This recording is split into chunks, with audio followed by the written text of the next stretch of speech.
Paramashivoham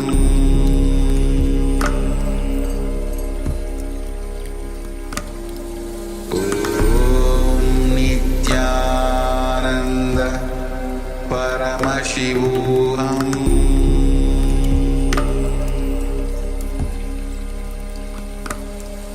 Om Nithyananda Paramashivoham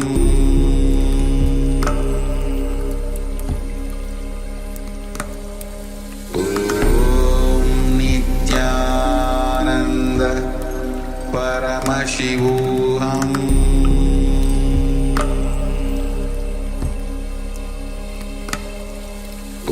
Om Nithyananda Paramashivoham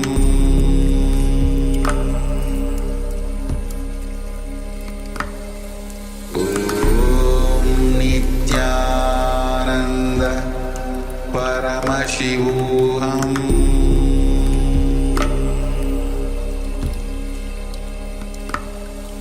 Om Nithyananda Paramashivoham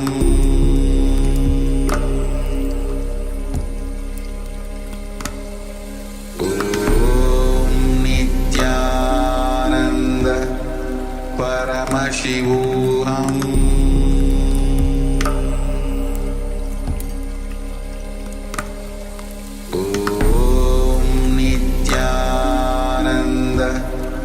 Paramashivoham Paramashivoham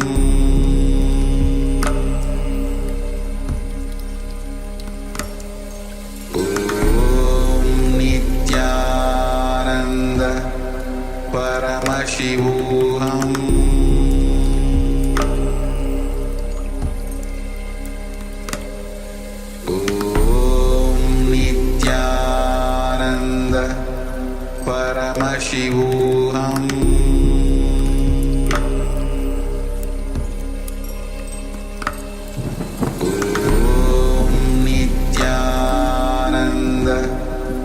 Paramashivoham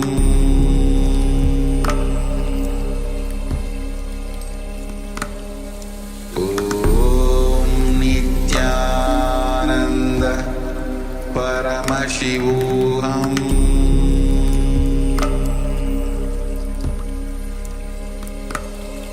Om Nithyananda Paramashivoham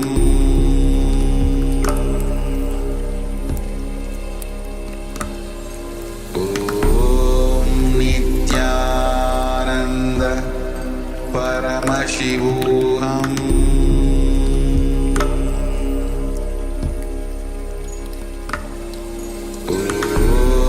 Nithyananda Paramashivoham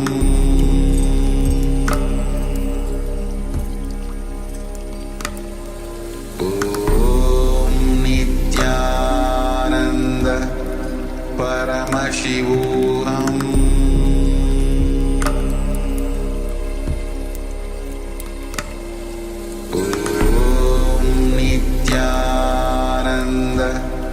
Paramashivoham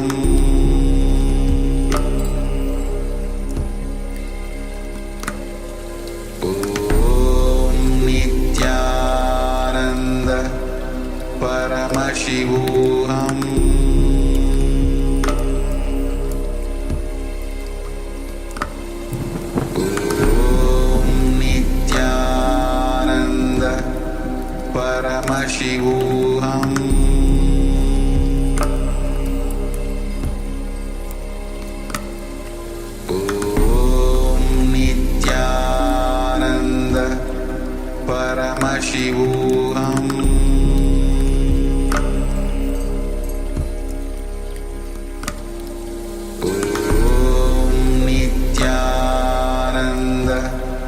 Paramashivoham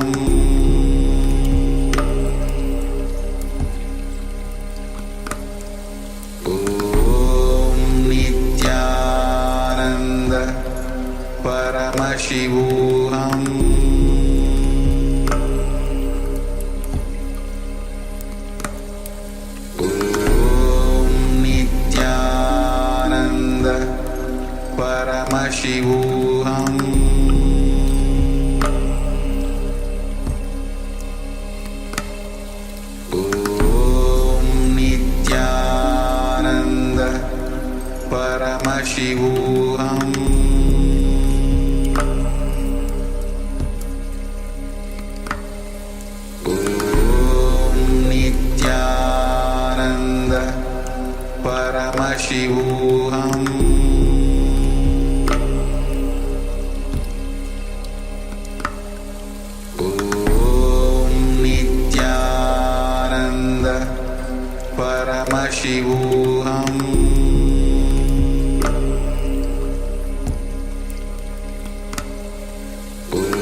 Paramashivoham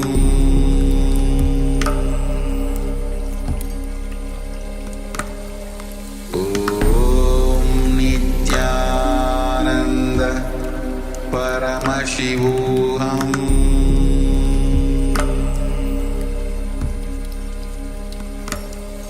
Om Nithyananda Paramashivoham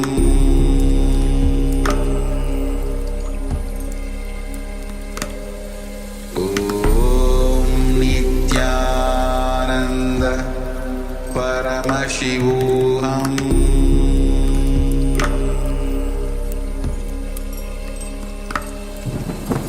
Om Nithyananda Paramashivoham Om Nithyananda Paramashivoham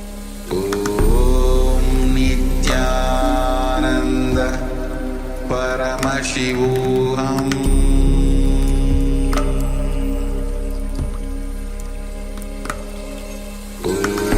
Om Nithyananda Paramashivoham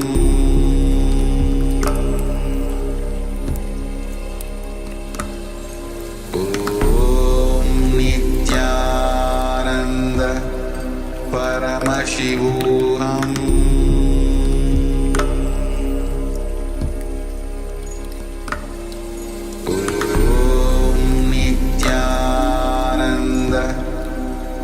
Paramashivoham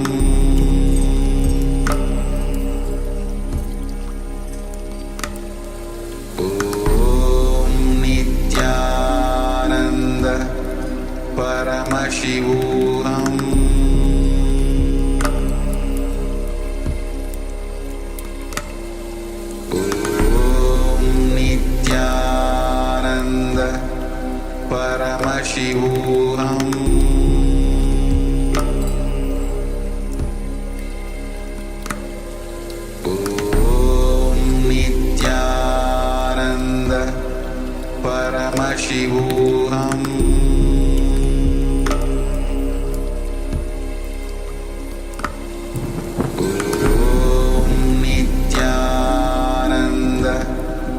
Paramashivoham Om Nithyananda Paramashivoham Om Nithyananda Paramashivoham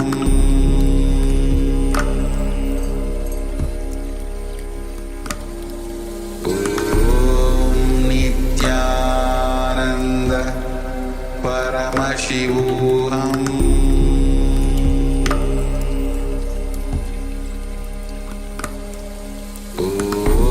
Om Nithyananda Paramashivoham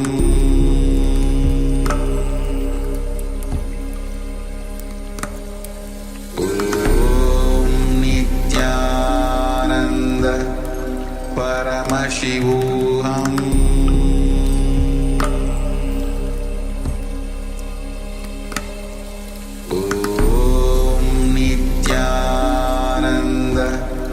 Paramashivoham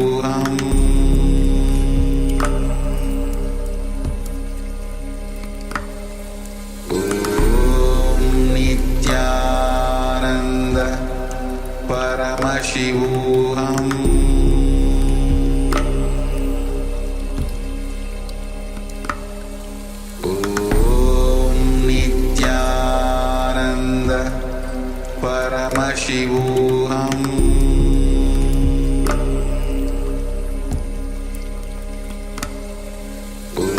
Om Nithyananda Paramashivoham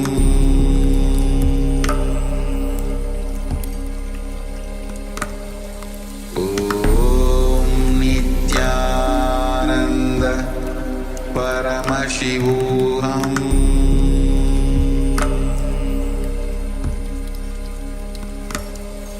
Om Nithyananda Paramashivoham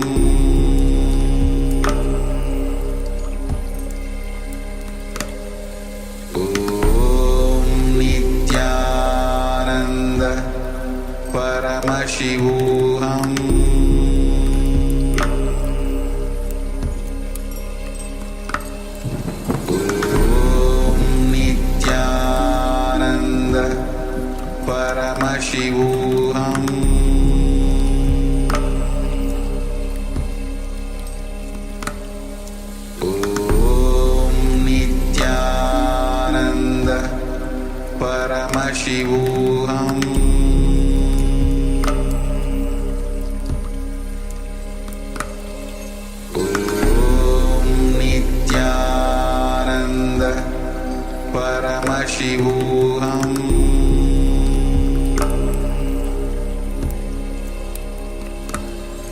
Om Nithyananda Paramashivoham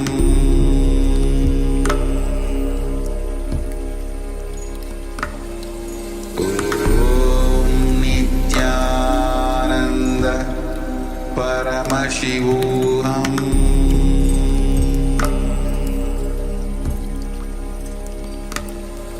Om Nithyananda Paramashivoham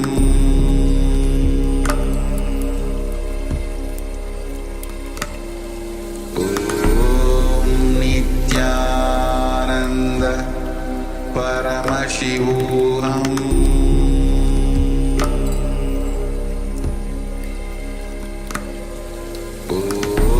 Om Nithyananda Paramashivoham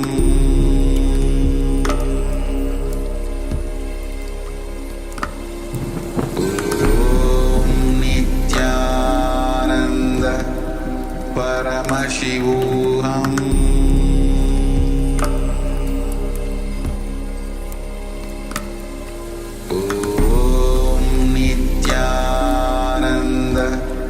Paramashivoham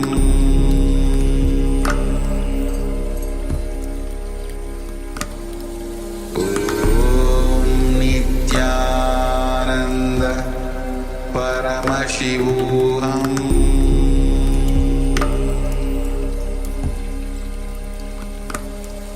Om Nithyananda Paramashivoham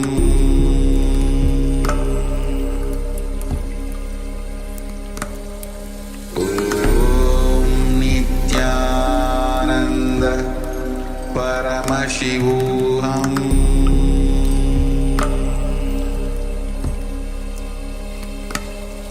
Om Nithyananda Paramashivoham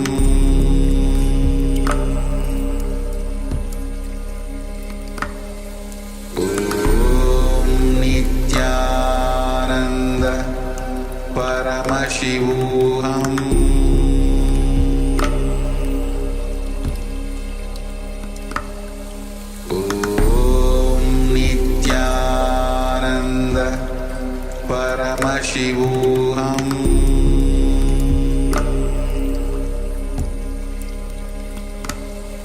Om Nithyananda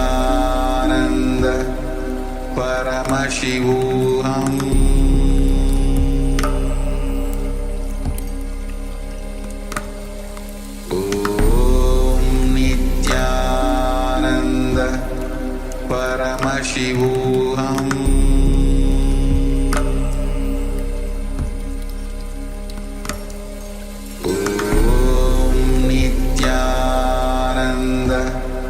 Paramashivoham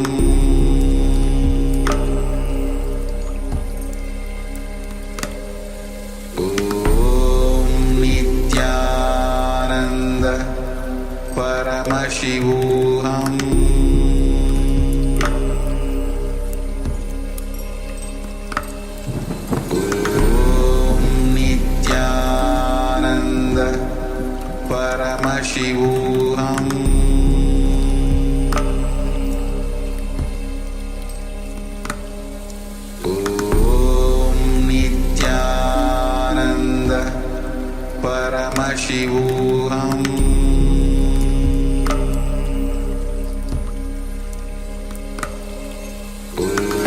Om Nithyananda Paramashivoham Paramashivoham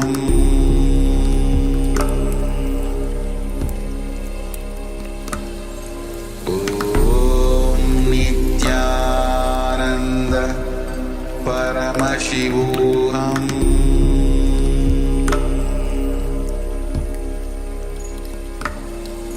Om Nithyananda Paramashivoham